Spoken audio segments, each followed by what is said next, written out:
If you dream it, you can do it, right? If only self-fulfilling prophecies work for hiring your team. When you partner with Indeed, building the right team is that simple. If you're hiring, you need Indeed, because Indeed is the hiring partner where you can attract, interview, and hire all in one place. And Indeed is the only job site where you're guaranteed to find quality applications that meet your must-have requirements, or else you don't pay. Instead of spending hours on multiple job sites hoping to find candidates with the right skills, you need one powerful hiring partner that can help you do it all. Indeed partners with you on every step of the hiring process. Find great talent through time-saving tools like Indeed Instant Match, assessments, and virtual interviews. With Instant Match, as soon as you sponsor a post, you get a short list of quality candidates with resumes on Indeed that match your job description, and you can invite them to apply right away. Plus, you only pay for quality applications that meet your must-have requirements. We're in a time where everyone is looking for good help, and Indeed makes it easy to hire not just great talent, but the right talent. And you don't have to take my word for it. According to ComScore, Indeed is the #1 job site worldwide. You can trust the industry leader. Indeed knows that finding the right skills makes all the difference, and that's why you only pay for applications from quality candidates that meet your must-have requirements. You can trust Indeed as a hiring partner because they want the same thing you do, for you to find quality candidates. Start hiring right now with a $75 sponsored job credit to upgrade your job post at Indeed.com/success. Offer valid through March 31st. Again, go to Indeed.com/success to claim your $75 credit before March 31st. Indeed.com/success. Terms and conditions apply. Need to hire? You need Indeed. I guess and I want to know, if it's practical for people to make a decision like that in their daily lives. You know what I'm saying? Like what does that look like in terms of like practicality of your daily life making that decision? I think most people take they make the safe decision. I think most people would have, like Belichick, I think most people would have been like, well, this is the most familiar decision. Bledsoe is safe. I know what I got with him. And I think that's how most people, they just think about people in their daily life. If you just go to the whole 9-to-5 concept, most people work their job for 30 years. That's the safe decision. I know what I got here. Even though it's not enough, I know it's enough to take care of me to the next paycheck. So that's the safe decision. How many people are going to actually step out to the unknown? Literally step out their comfort zone and be like, I don't know. I don't know if this business is going to work. I don't know. Yeah, we got this podcast material. I don't know if people are going to listen to it. How many people are willing to actually step out there? I mean, if you just think about what all of us at this table doing or have done, we've done the Belichick way. Yeah. We stepped out there in the unknown and we put a 6th round. I didn't know real estate was going to work. I didn't know daycare. I ain't never had no daycare business. I didn't know it was going to work. That was my Tom Brady. I didn't know. Like literally 6th round draft pick, I didn't have a clue that it was going to work. But now all of a sudden, boom, I got 6 championship rings or whatever from stepping out there, making that decision. Yeah, but I think, again, Ma, when I look at you and what you've done, just to be able to help people, you have 2 ways to make a decision. And most of us are not making our decisions. We're not making our decisions. We're not making the decisions that's best for the team. And I believe, Ma, that the purity and the motivation is what I'm trying to say. Might take me to the end of it so I can really get it out of my brain. But I'm trying to say that the purity in which you make decisions, the motive behind how you make decisions are really going to determine the outcome. We think it's the decision, but it's not. So you didn't do real estate, Ma. That's not what you were doing. Yeah, you were doing doing your family. That's what you was doing. You was doing Camille. Yeah. I got to make sure Camille's straight. I got to make sure my girl's straight. Tom Brady has been doing, y'all going to pay for picking me up on this. $199. Y'all going to pay. And I'm going to prove to Kraft that this is the best decision that he's ever made. So when you look at the motives, bruh, he went past 4. How do you go past 4 rings? And then you go to 5 and you still get motivated to do 6. And then go to and he get motivated to get you know what I'm saying? Go to another team, get another one. That's his motive. And what I'm trying to tell y'all is most of you are not successful. You're not on the level you could be on because your motive when you make a decision is impure. Yeah.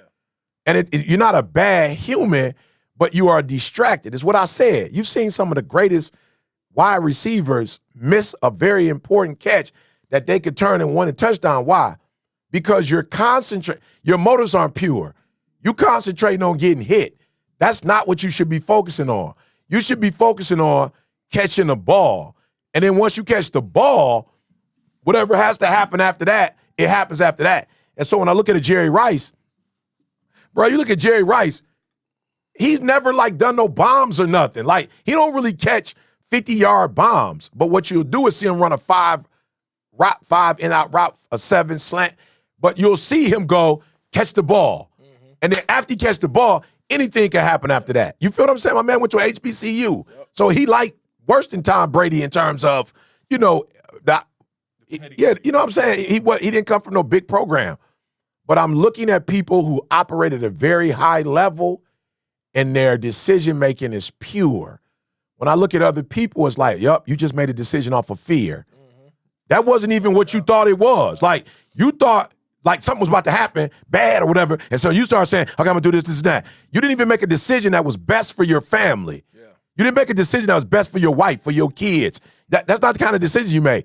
You made the type of decision that told you, this is about to happen, that's about to happen, so I'm about to make a decision. So I want to figure out what that is, see, because I don't know if that's a decision. It is, but you see what I'm saying. Maybe that's a reaction. Maybe that's a reaction. That's not intentional and deliberate. You understand what I'm saying? A defense mechanism. All of that. And so I want y'all to really pay attention to, am I trying to, even you got to be even careful on the, I'm going to prove somebody wrong. Okay, if it's the right way to maybe prove them right. I don't know, but I'm saying when your motives are when it's not Camille, my daughters, whatever, man, I just made a decision. I promise you, I don't even want to talk about this kind of stuff on the podcast because I don't want people to think I'm whatever. But I had a gig in Miami that was $100K. And between LaShawn and I didn't do it, right? So I got a goal every month. And when you make $100,000 in Miami, my goal gonna happen for the month. Let me just say, it's a lot easier to reach my financial goal, Mar. We talked about, when I had an opportunity to do something else, I was like, I'm gonna need this much a month because this is what I'm making, right? And that was gonna put me, a sweep for the month. And I was like, I can't do it. And so of course, people was asking me, I'm close to, like, what's the problem? Why can't you do it? And I was like, there's something in the contract with COVID going on and other stuff that it binds me to this 100.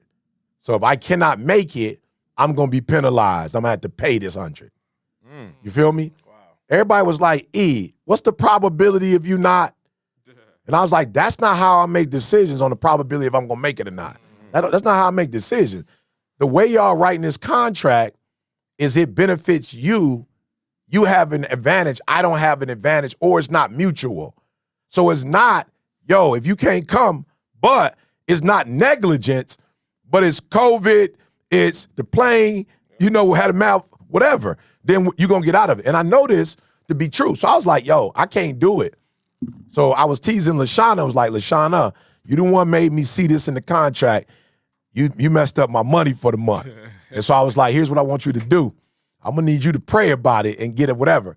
I'm not lying to you. I end up getting something that I did when I was in Dubai. I got another opportunity when I was in Dubai. And then I got a virtual hookup that equaled what that thing was that I lost. But I'm saying, see, I didn't make a decision on, I got to make this money. This is 100 bands.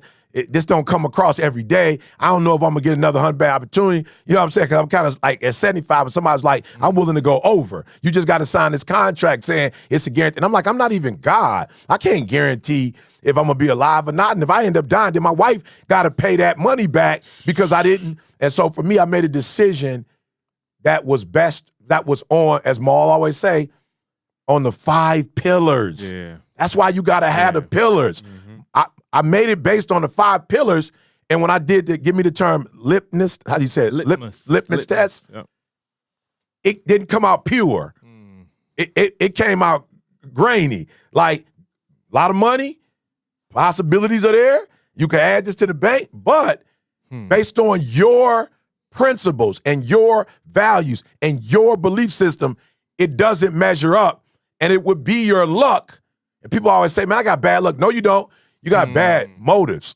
You got bad intentions. You don't got bad luck. Because if I would have said yes. Or you got shifted priorities. Because it don't have to be bad. Your priorities just not where they need to be, and now it's sending you somewhere else. And so you know what's going to happen. Of course, that gig, because that possibility is there, is gonna be where I don't make it. You feel me? Something gonna come up. Something gonna come up and I'm not gonna make Right, it. And then I'm gonna be like, oh, I got bad luck, is what I'm trying to say. You don't have bad luck. That's not bad luck. You have bad decision making. You decided yourself into You decided to luck. You put yourself in a situation where it could not go on it's not favorable. You put yourself in a situation where it's not favorable. Whereas if I get a gig for 150 and it's like, well, if you can't make it, we both gonna take the responsibility. Don't worry about it. But if you can make it, we can. You feel what I'm saying? And so I was just saying, Maul, I need you to hear this because I just want to say thank you as I'm training people, as I'm around you. And this is why you got to be around different, be around the right people. I've got a young lady now who killing the game, and I'm training her, I'm coaching her, and I was saying, when you make a decision, it has to be on your 5 pillars. Yeah. Like you gotta, if it don't fit the 5 pillars. So what I'm finding on Maul is a lot of the clients that I'm working with who are doing very well in the world, they don't have their pillars. Right. So they don't have an anchor. Yep. So I'm like, yo, before I can even help you telling me to help you with what? Like you don't have no anchor. What we doing? I don't know what are we, is we making money? Are we trying to be a good human? Like, is it character we on? Yeah. Because that's what would make the difference. So again, C always says practicality. So I'm just gonna say, how do I become a good decision maker? Take the opportunity or the situation or the challenge, measure it to your faith principles or your goals or your value state, whatever it is. And if it's anything that's like red light, green light, you know what I'm saying? Red light. If it's red light and it ain't green light, don't try to talk yourself into making it green. You seen people more with real estate. Yeah. They'll go to a crib. There's something wrong with the crib, but it look nice. 80% room on. And they trying to, I'm going to go get the house anyway. Yeah. And then you go get the house and it's a foundational crack. And then you got to fix the foundation. That's the most important. You like, my luck is bad. It's not. It's not. You made a decision that was not congruent with how you choose home.